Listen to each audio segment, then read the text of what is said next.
while the world continues on an edge, wondering when or if even Israel is going to launch its counterstrike against Iran. A lot of things a lot of the signs start adding up that that's something that could be imminent and could be coming very, very soon. We had just recently, Netanyahu had canceled his defense minister's trip to Washington, where ostensibly they were going to coordinate activities and understand plans and exchange ideas. That was canceled, which led a lot of people to think that maybe something is about to come, or else maybe Netanyahu didn't want to be told no on anything he was going to do. And that certainly wouldn't be the first time that's happened. But to try to unpack a lot of this and kind of where it's going and what may be happening next, we have the amazing Alexander Mercouris from the Duran on our show today. I'm absolutely delighted and thrilled to have you back. Welcome to the show, Alexander. And I am delighted and thrilled to be here, even in these very difficult times that we're going through.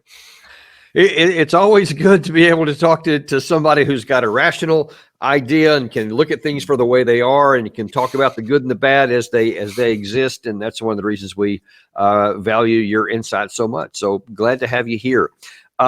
Let's just jump right into this. I want to just kind of, though, before we really get into this and ask you kind of, we were talking a little bit before we came on the air here. And one of my concerns is that, forget about for the moment whether Israel is going to launch into Iran and whether that's going to blow up or not. It looks to me like, especially from a military and a logistics perspective, that Israel may already have bitten off more than it can chew. What do you think about that? Well, I'm not obviously a military person, but I have had experience of logistics to some extent. I think that I look at Israel, a relatively small country. Is it 9 million people, limited resources? It's got powerful armed forces, but they're not infinite in scale. And it's now fighting in Gaza. It's fighting in South Lebanon. Its economy is under stress. It's engaging in Syria. It's engaging in Yemen. And now it's thinking of taking on another country, Iran, with a big industrial base, population of 88 million people, an immense territory, much of it mountainous, much of it presumably difficult to fight on. And Iran, of course, is a powerful country with powerful friends. And taking on everybody like that, all at once, all at the same time, however strong you think you are, however well organized you may believe you are, well, that looks to me like all together too much at once.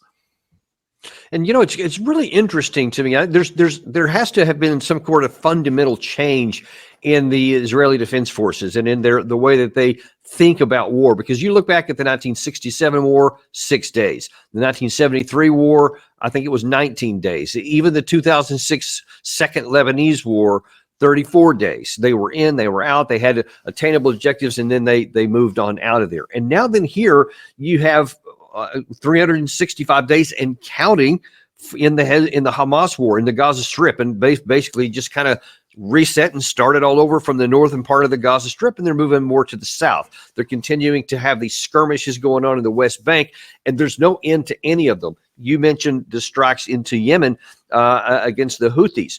There's no, at least apparent, attainable military objective they've even given to their military other than just to strike targets, which of course will respond, get all kinds of responses necessitated in that regard here.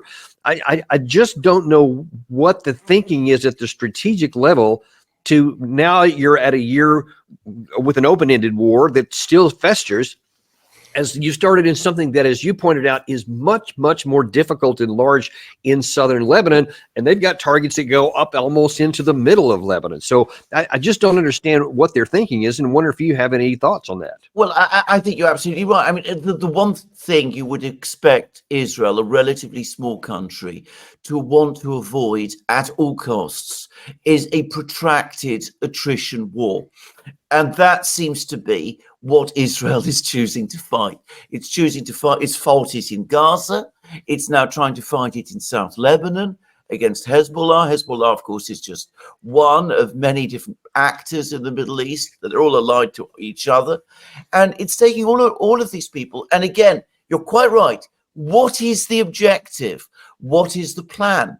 Destroy Hezbollah? How do you achieve that?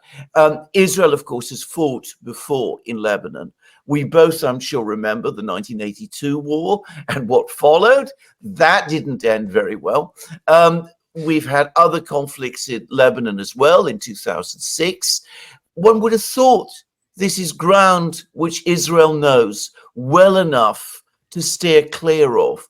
And the other thing I would say is, I cannot understand why this has to be done now, when all the indications are that the other side was looking for a way out anyway, that they didn't want a war of attrition or a prolonged war. They understood how devastating and difficult it would be, and they were prepared to agree a ceasefire or some kind of understanding of that kind. So you're throwing that away. You're rejecting ideas of a ceasefire. You're plunging into a war in southern Lebanon.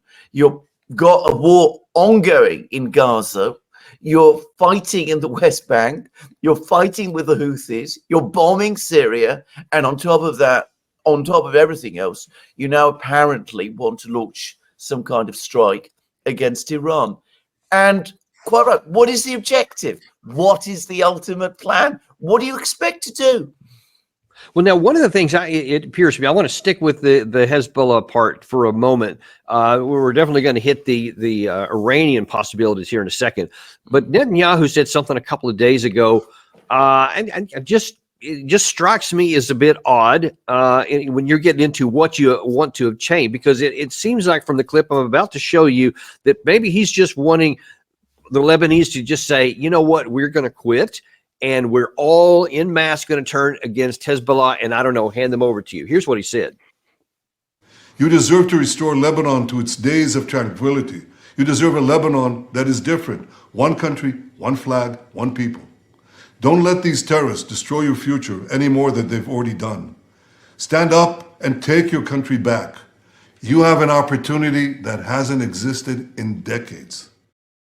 How do you think that message is going to be received by the people of Lebanon? Because he started that off by saying this is a message to the people of Lebanon. I mean, they are not going to accept it because, of course, they know perfectly well who, first and foremost, is bombing them. I've had some conversations with people from Lebanon, including people, by the way, I know who are not favorable to Hezbollah.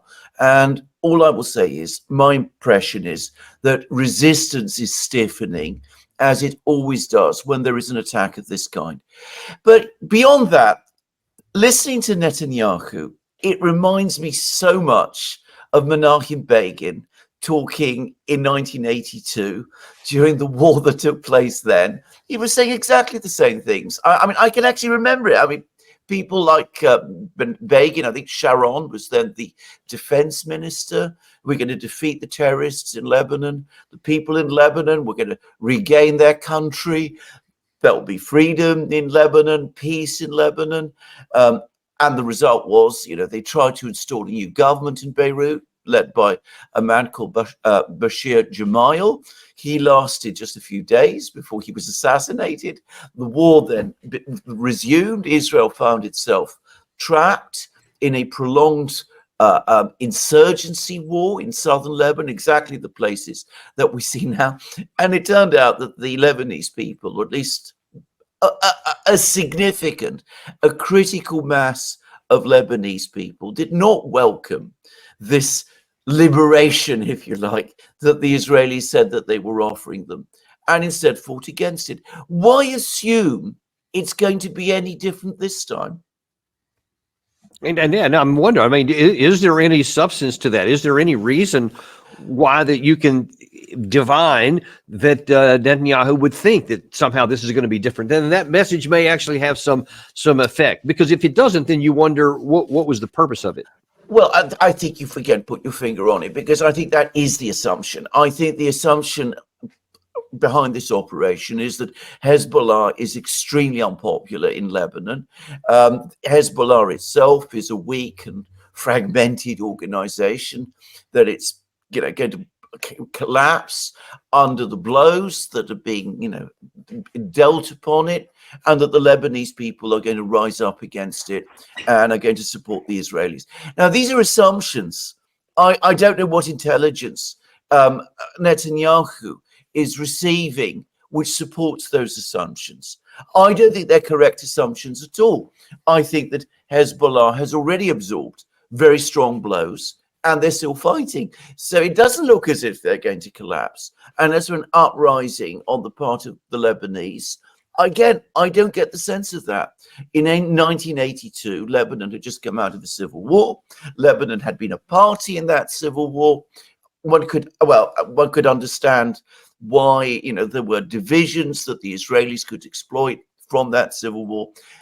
Lebanon has been in a kind of unstable peace over the last couple of years. Not a real strong peace. But anyway, it's been a peace in which Hezbollah has been a strong organization. It's got deep roots in Lebanese society. Many people from the Shia community support it and belong to it. I don't think that they're going to turn against Hezbollah simply because Netanyahu wants them to. In order to do that, what would they be turning towards? Because it seems to me that they would almost have necessity be just submitting and surrendering to Israel and say, we're going to now be a vassal state. And I just don't know what would give anyone motivation to do that. And Alexander, it reminds me of something I personally observed in 2010 when I deployed for my second combat tour into Afghanistan. That was one of the big chunks of what we were attempting to do there, was to separate the people from the Taliban. The Taliban was very unpopular among the people of Afghanistan. They didn't like being ruled underneath them. And we were going to them, and I distinctly remember going to several villages where we met with some of the elders.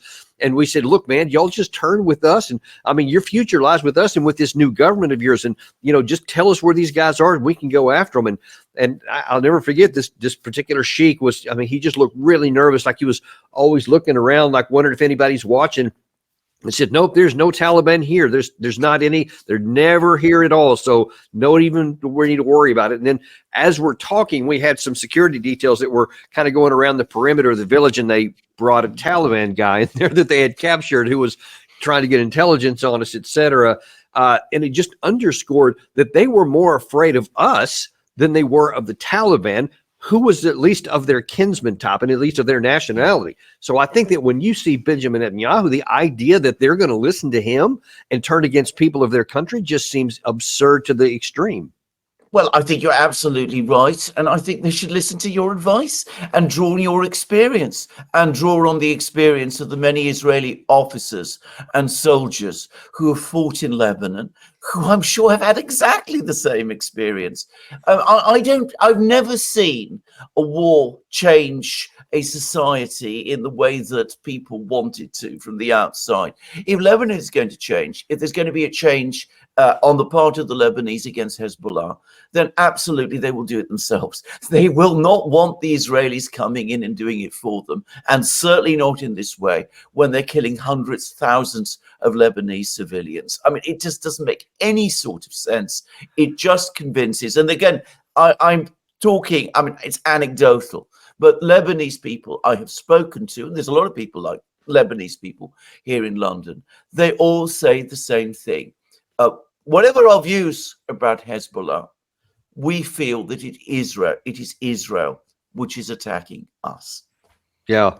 And as we talked about at the outset, if that's all there was, I just, either from a military, strategic, and economic, I just don't see any path for Israel to come out on top of this, or to even bring anything into fruition that's going to make any kind of sense. But unfortunately, that's not where it stops.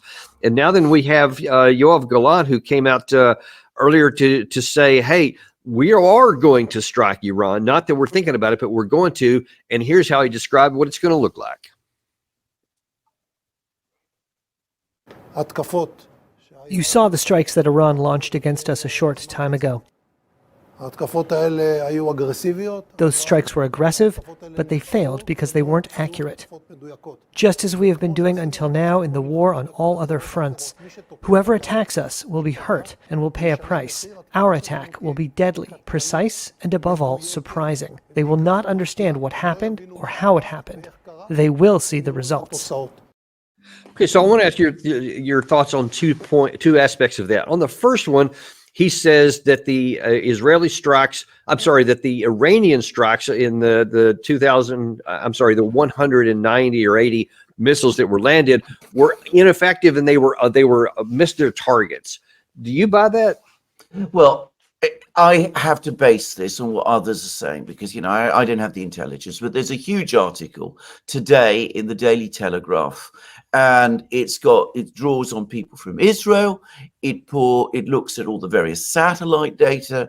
They say that a lot of the Iranian missiles got through, a lot of them, perhaps 30 of them out of 180, and that they did real damage, that they hit the Israeli bases, the air bases, that they did damage to those bases, that one of the missiles detonated close to the Mossad headquarters in Tel Aviv.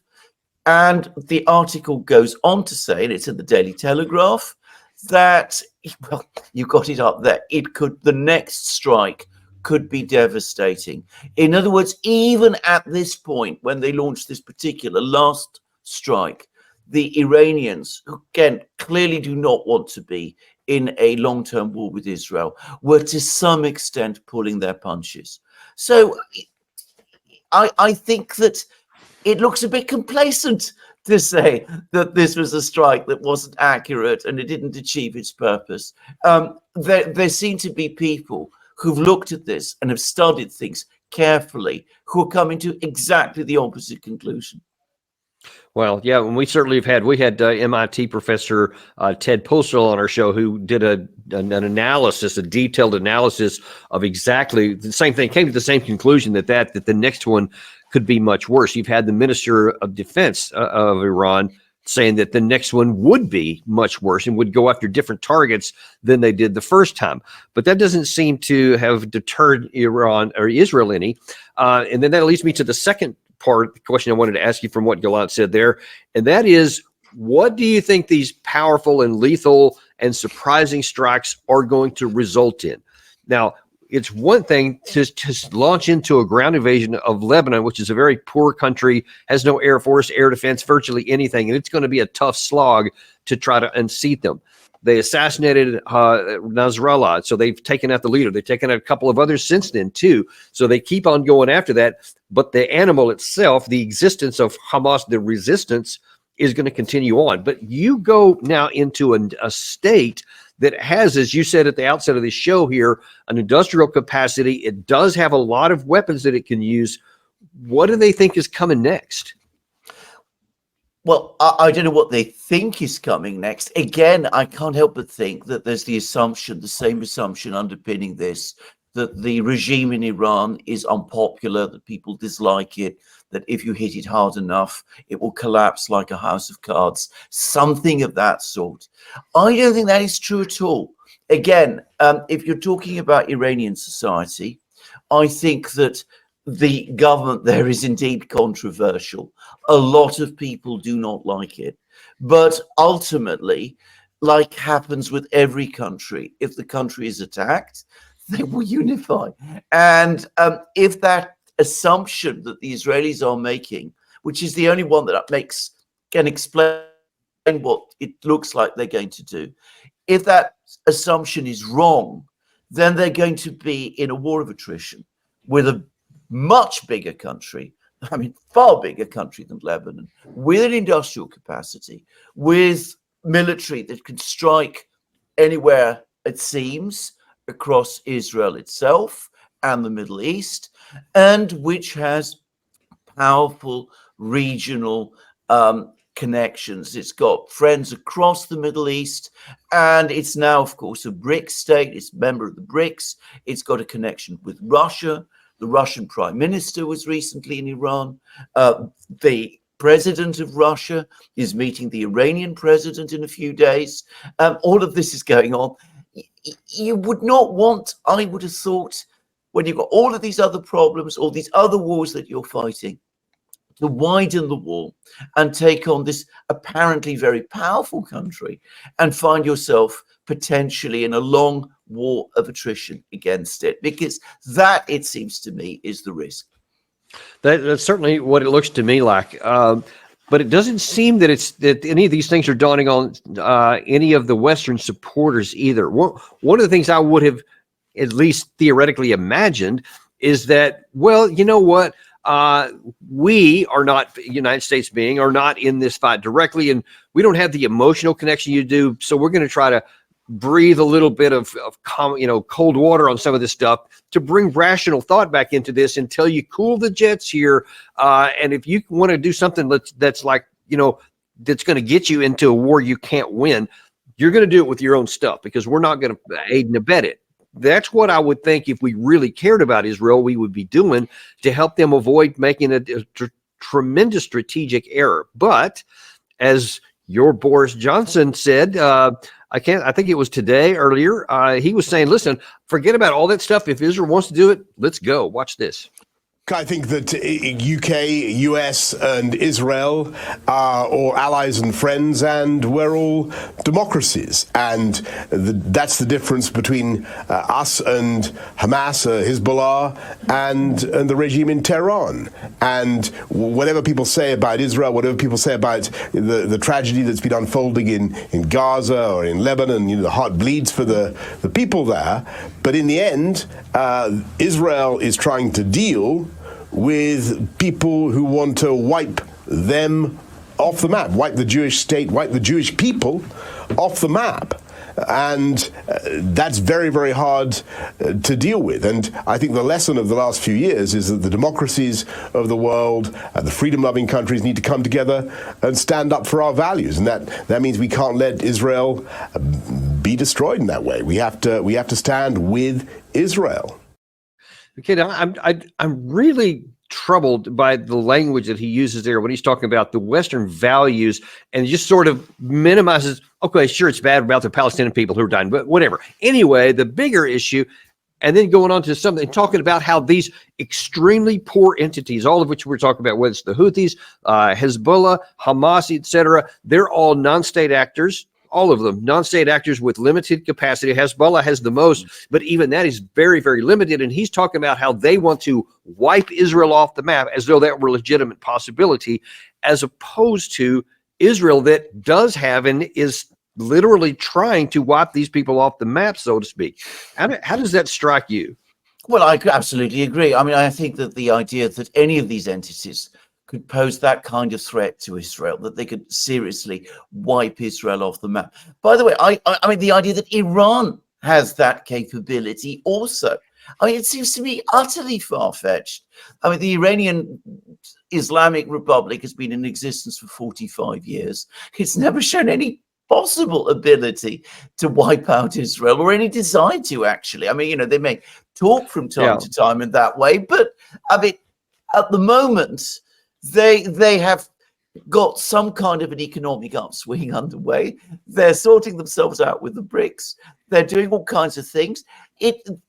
Every indication suggests that, far from seeking conflict, they want to avoid it because they understand that they're weaker. Now, they have the capacity, I believe, to defend themselves, but that doesn't translate into a capacity to destroy Israel. And the problem with Boris Johnson, and it's a problem that you encounter time and again, is that these people never sit down and analyze and discuss and say to themselves, is what we are proposing something which we can actually do?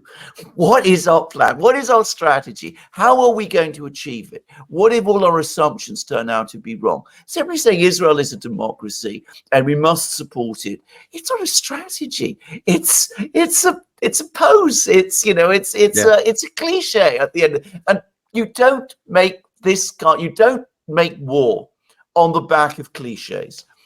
Well said. That is well said. Although that seems to be the Western way these days. One of the things he also meant is about the values, and I'm just telling you, as an American, I'm troubled by the fact that we talk a lot about we wanted a ceasefire in the Hamas situation. We tried to get that a lot. We wanted a 21-day ceasefire in southern Lebanon, etc. And yet, while we're advocating for that, we're providing all the ammunition that's falling on these people. And we literally have funded, I think, $145 million to help alleviate the suffering in Lebanon, while we're providing the bombs that are destroying the people that make them need all of this stuff. It's just a really just kind of at cross purposes thing here. And the New York Times, I think it was yesterday, published a piece by 65 medical professionals that had been serving within Gaza Strip specifically. And they said they were very, very troubled because, and one of the quotes from it is, but one of the many things that stood out about working in the hospital in Gaza, one got to me. Nearly every day I was there, I saw a young child who had been shot in the head or the chest, virtually all of whom died, 13 in total. Then he went on to once he'd gotten back, that was in March and April of this year, they got with a bunch of other Western medical professionals who had also volunteered time, and they found out that 44 of them also saw lots of evidence of children being physically targeted, basically like snipers shooting children, and they were all under teens, so it was all kids. And you know, we also had separate from this I think it was the USAID here in the United States, a report that validated that Israel was preventing humanitarian aid from getting to where it was going, which was causing more suffering.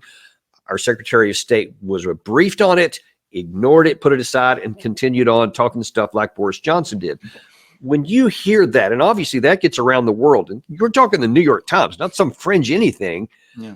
What is it happen? What is the result when you hear whether it's Blinken or Boris Johnson talking about Western values when they see this? Well, what it tells people in the Middle East, what it tells people across the Islamic world. I was recently in an Islamic country. I was in Malaysia, and what people say there is that when Westerners talk about values, they don't really mean what they say. It's simply a concept that they've weaponized and use against us, but which they never apply to themselves, because we see what's going on in Gaza. We see children being killed in the way that these people and these doctors have described in the New York Times, and suddenly nobody talks about values then. Nobody talks about human rights. There isn't investigations. There isn't concern about atrocities. There isn't even an attempt to find out what's actually going on, whether, these are soldiers who are, out of control and behaving by themselves, or whether they're conducting some kind of policy, or, whether their officers have lost control of them, or what exactly is going on. There isn't any interest in finding out the truth. And that tells people in across the Middle East, across the Arab world, across the Muslim world, and in the wider world also, that the West cares only for some people and not for others, and that in the case of Israel, Israel is allowed to do basically whatever it chooses, however bad it is. And let's not hear any more about values, because when it comes to Israel, anything goes.